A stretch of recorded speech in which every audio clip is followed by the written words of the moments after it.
Muy bien, bienvenido a este espacio, Mauricio Alarcón, director de la Fundación Ciudadanía y Desarrollo, integrante de Quito, ¿cómo vamos? Quiero que nos cuente, ustedes han realizado un estudio en donde ya tienen los resultados latentes sobre cuál es la situación que vive Quito. Y a través de este reportaje que nos ha presentado nuestra compañera Gabriela Murgueitio, hablamos de que uno de los delitos más concurridos y más frecuentes es la extorsión y ahora el pedido de vacunas que ha llegado a la capital, que ya no solamente se ve en Esmeraldas o se ve en la costa, llegó a la Sierra Ecuatoriana y esto está preocupando a todos los comercios. Buenas tardes, Carla, un saludo para ti y para toda nuestra audiencia de Sonorama. Pues además, y es importante decirlo, no solo contamos ahora con datos actualizados de 2022 en esta encuesta, sino que al ser tercer año consecutivo que la realizamos, podemos en varios de los aspectos tratados hacer ya comparaciones.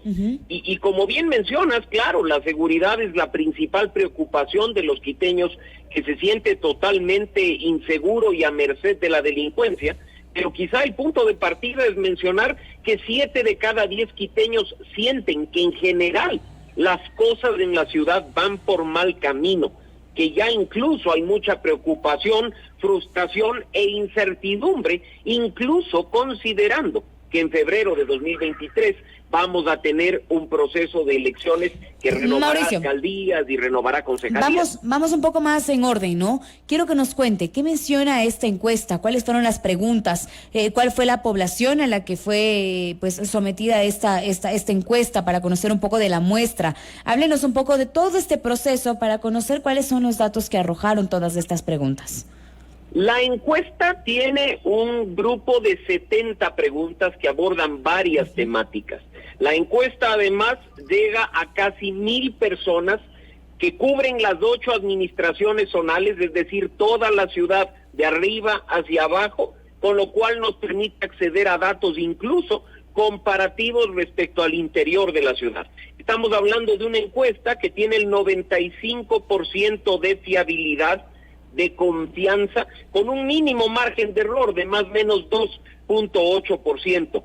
Como hemos mencionado además, el poder comparar con encuestas anteriores que tienen la misma metodología y que cumplen con los mismos aspectos técnicos, permite aportar al debate y a la discusión con datos certeros en cuanto a cómo perciben los quiteños la situación de su ciudad. Es en realidad entonces una encuesta que compete el tema de seguridad, el tema de empleo, situación tal vez de las calles. ¿Qué temas nomás se abordaron en esta encuesta para ir discerniendo uno por uno? Perfecto, ya se ha topado el tema de la inseguridad y ratificar nada más, como ustedes lo han dicho, que el 40% aproximadamente de los quiteños creen que la inseguridad es el principal problema que afecta a su calidad de vida. Y muchas veces nosotros vemos a la inseguridad como un problema solo, pero no vemos las consecuencias que ello trae. Y por ejemplo, uno de los brazos de la encuesta que tiene que ver con la cultura y las actividades culturales de nuestra ciudad deja ver que cada vez son menos los quiteños que salen a un evento cultural, no por falta de oferta, sino por la situación de inseguridad, porque prefieren no exponerse o exponer sus bienes personales, su vehículo, su teléfono, y quedarse guardados en la casa, lo cual también afecta algunos aspectos económicos sobre todo, claro. Por supuesto, y ahí viene el segundo aspecto, porque la segunda preocupación de los quiteños, el segundo problema identificado como medular es el de la falta de empleo y el de la situación económica. Entendiendo esto, que tener la situación crítica que se ha venido arrastrando desde 2019, 20, 21, con el énfasis en la pandemia, también afecta la calidad de vida de la ciudad. Entonces creo que estos aspectos que también han sido abordados por la encuesta son importantes. No puedo tampoco, aprovechando que tú, Carla, quieres que se tope no solo el tema de la inseguridad, sino otros, mencionar que otra de las debilidades que tiene nuestra capital es que apenas del 10% quienes participaron del estudio afirman haberse involucrado en alguna medida en aspectos de participación ciudadana. Esto quiere decir que limitamos mucho nuestra visión de la democracia a elegir representantes cada 4 años. Ya no se creen las autoridades, pues ya no se creen. Es que ya no se creen las autoridades. En estos momentos ya uno participa a veces de los procesos eleccionarios confiando en cambios que a la larga no se van a dar, que son propuestas de campaña que no terminan por cumplirse. Y precisamente ello debería demandar más involucramiento de la ciudadanía para que quienes elijamos no crean que han recibido a través del voto un cheque en blanco para hacer lo que les venga en gana, sino que la ciudadanía esté ahí permanentemente para exigir rendición de cuentas y hacer acompañamiento a la gestión pública.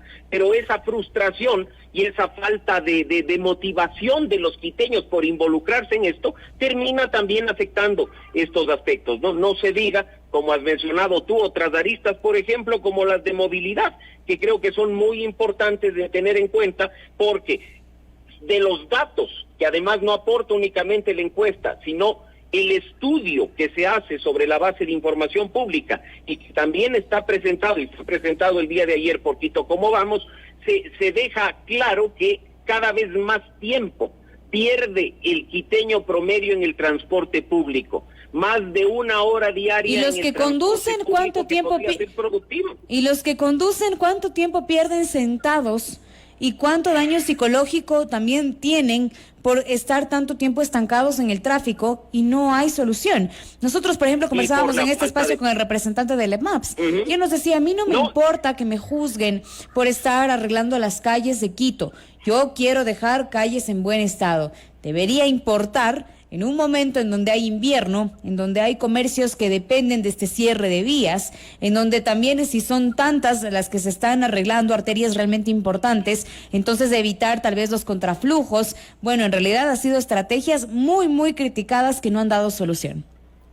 Tú lo has dicho y queda en evidencia la falta de planificación, la falta de decisión sobre la base de información y de datos. Mira que Quito Cómo Vamos ha realizado este trabajo de un informe de calidad de vida y una encuesta de percepción ciudadana 3 años consecutivos. Datos que, siendo incluso muchos de ellos públicos y proveniendo del municipio, ni siquiera están en conocimiento de los funcionarios municipales. Esta información y estos datos son los que permiten una adecuada planificación, porque no estamos diciendo que un municipio, por ejemplo, no deba hacer obras como las que ahora se ven en muchos puntos de la capital, pero como tú bien mencionas, en temporada de invierno, cuando hay personas que están movilizando a sus niños en la mañana a las escuelas, a los colegios, cuando tienes además una situación caótica en las tardes, congestión y demás, lo que evidencia es una mala planificación. No estamos diciendo, insisto, que no se ejecute obras, que es una preocupación de los quiteños también, pero que se lo haga de manera planificada, coordinada, no a tontas y locas por las consecuencias que esto trae también. Ahora, también hablemos de estas obras de alguna manera de cara a un proceso eleccionario, ¿no es cierto? ¿Qué dice la gente sobre este proceso? ¿Cuáles son las prioridades que tienen en estos momentos los ciudadanos capitalinos? ¿Qué le piden a las nuevas autoridades? ¿Cuál va a ser el deber del nuevo alcalde de Quito, o tal vez alguien que ya haya estado en la alcaldía y que conozca las prioridades que tienen los capitalinos para cambiar esta percepción de inseguridad, de falta de empleo, económica? Bueno, en realidad todos estos baches que también tenemos los ciudadanos para poder decir soy quiteño orgulloso, porque en estos momentos a todos nos da miedo la situación que vivimos. Sí, y sobre todo, como tú dices, se trata de vivir orgullosos de la ciudad, y el quiteño en la encuesta dice que a pesar de todas estas situaciones negativas y ese sentimiento de frustración y de incertidumbre, sigue sintiendo orgulloso de ser quiteño y de vivir en Quito. Pero lo que espera, en función de la identificación de las problemáticas, más allá de lo que nos digan, si competencias constitucionales o legales, es que quienes vengan a partir de mayo del próximo año, a producto de las elecciones de febrero, empiecen a trabajar de manera articulada para combatir la inseguridad y la delincuencia. El quiteño quiere volver a ocupar espacios públicos. No puede ser posible que los parques, los jardines, las plazas ahora estén abandonadas por temor a la delincuencia, que, como mencionaba hace un momento, no se quiera siquiera participar de actividades culturales por temor a ser víctima de la delincuencia. Entonces se exige que las nuevas autoridades tomen cartas en el asunto en este tema. Por supuesto, el desempleo es una preocupación para los quiteños, pero se sabe que lo que el municipio haga o deje de hacer en la materia no influye tanto como lo que pueda hacer el gobierno nacional. Y en materia local, la preocupación de que más allá de que hoy veamos obras, hay una deficiencia en el arreglo de calles y de vías, en el tema de la vialidad. Hay preocupación y se demanda soluciones por la mala calidad del servicio de transporte público, y una buena parte de la población incluso manifiesta que se debe resolver de una vez por todas el problema de la contaminación y la desatención que algunas zonas de la ciudad tienen respecto a la recolección de basura. Probablemente esto en algunas zonas de Quito, como el centro norte, no sea tan evidente como al parecer sí lo es en otras zonas que probablemente muchos de nuestros radioescuchas no la tienen en el radar. Ahora, usted ha tocado el tema del transporte. Tal vez dentro de esta encuesta se incluyó algún tema relacionado con el metro de Quito y la esperanza que teníamos los capitalinos en esta obra de movilidad que supuestamente empezaría a funcionar ya en 1 mes y medio, supuestamente. No de manera tan específica, porque acá estamos hablando, insisto, de los temas macro, de los temas de vialidad y de transporte público. Y pregunto esto, ojo, pregunto esto nada más, Mauricio, porque nuestros impuestos también están allí, pues.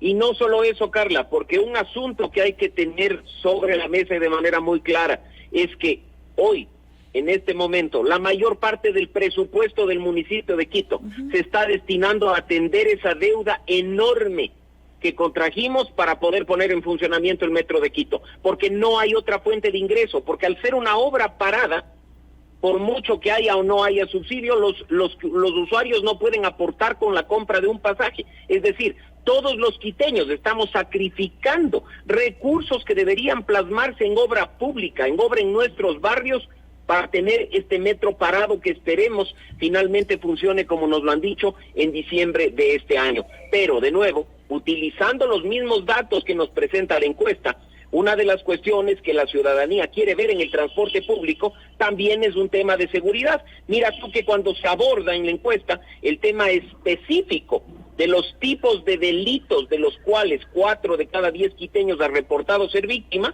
el segundo lugar y muy cercano al primero es el del robo de celulares en el transporte público. ¿Qué están haciendo las autoridades al respecto? Por citar un caso. Claro, y eso preocupa. Ahora, para finalizar y tener un poco más concreta esta encuesta, ¿qué esperan de las nuevas autoridades? ¿En qué quieren que se enfoque, como yo decía, el nuevo alcalde de Quito o la nueva alcaldesa? Desde Quito, ¿cómo vamos? Preferimos tomar acciones por nuestra cuenta. Y en ese sentido, con la información que se ha levantado en el informe de calidad de vida y en la encuesta de percepción ciudadana, organizaremos en las próximas semanas encuentros con los candidatos, tanto a la alcaldía de Quito como al Consejo Municipal, para discutir en torno a la información y a los datos, para que no se presente simplemente esas propuestas vacías, tiradas al aire, que parecen ser más buenas de intenciones que planes concretos, y se le pueda plantear a la ciudadanía de Quito salidas concretas a los problemas que están claramente identificados y que se han repetido durante los últimos 3 años.